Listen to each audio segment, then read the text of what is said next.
Nous sommes au musée de la Marine à Paris, à l'endroit même où sera présentée dans quelques jours l'exposition consacrée à Mathurin Méheut. Il règne autour de nous une grande effervescence, et c'est ici la dernière étape d'un projet dont la préparation aura duré 2 ans.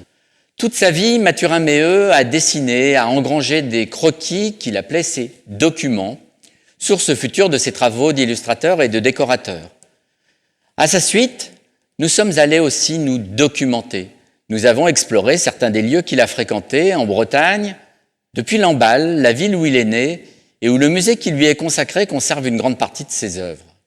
Tout près, nous nous sommes rendus à Daouet, le petit port où dans son enfance il a vu partir et revenir les voiliers des pêcheurs à Terre-Neuve.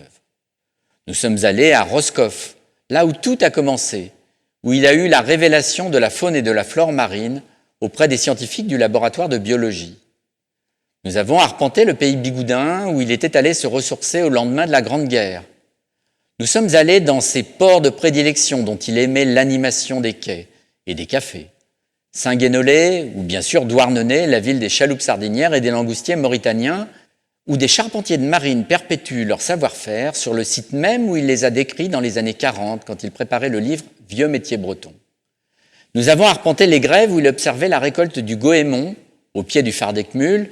Nous sommes allés rôder autour des calvaires et des chapelles dont il fréquentait les pardons, Tronohin, Notre-Dame de la Joie, Locronan, dont il a suivi à plusieurs reprises la Grande Troménie. Nous avons redécouvert aussi des lieux qu'il a habités et des lieux qu'il a décorés, depuis la villa Le Caruel à Étable, jusqu'au restaurant parisien Prunier, avec lequel il a beaucoup collaboré, et où le service des mets se fait toujours aujourd'hui dans les assiettes qu'il a dessinées. L'enquête nous a ensuite conduits à la recherche des œuvres que nous souhaitions exposer, chez des propriétaires particuliers et dans les réserves de musées qui nous ont dévoilé leurs trésors. Bernard Verlingue nous a ouvert les archives des manufactures, conservées au musée de la faïence de Quimper, où le choix a été difficile parmi les dizaines de projets et de pièces originales qu'il nous a montrées.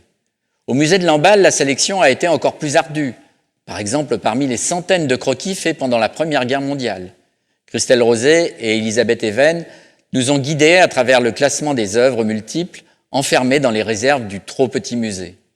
À Dinan, dans cette maison d'artistes de la Grande Vigne, léguée à la ville par Yvonne Jean Haffen, dont Méheut a partagé l'atelier durant les années 40, c'est la propre nièce d'Yvonne Jean Haffen, Claudine Pigot, qui a feuilleté avec nous l'abondante correspondance illustrée adressée à sa tante, des lettres qui seront présentées dans chacune des séquences de notre exposition. Le parcours de l'exposition a été élaboré avec le concours de plusieurs conseillers scientifiques, des collègues conservateurs de musées et d'excellents connaisseurs de l'œuvre de Méheut, que sont Denise Delouche, Anne de Stop, Michel Glemarec, ou encore le petit-fils de l'artiste, Patrick Jude, qui nous a confié de nombreux documents inédits tirés des archives familiales. Ce parcours a ensuite été mis en espace par l'équipe de Nathalie Crinière et les entreprises qui ont construit les cimaises, réalisé les vitrines, peint le mobilier et réalisé la signalétique. Pendant ce temps, il a fallu procéder à l'encadrement de centaines de dessins et de tableaux et à en restaurer quelques-uns en accord avec les musées propriétaires et après avoir obtenu un avis favorable des commissions scientifiques compétentes.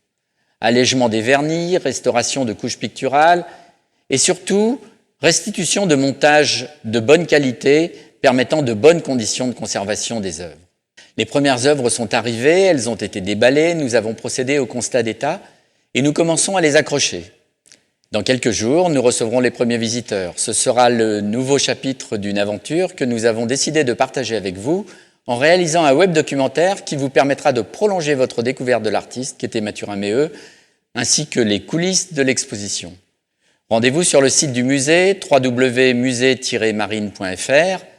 Venez visiter cette exposition exceptionnelle, la plus importante rétrospective jamais consacrée à cet artiste, un artiste qui mérite d'être redécouvert. Nous vous souhaitons une excellente visite.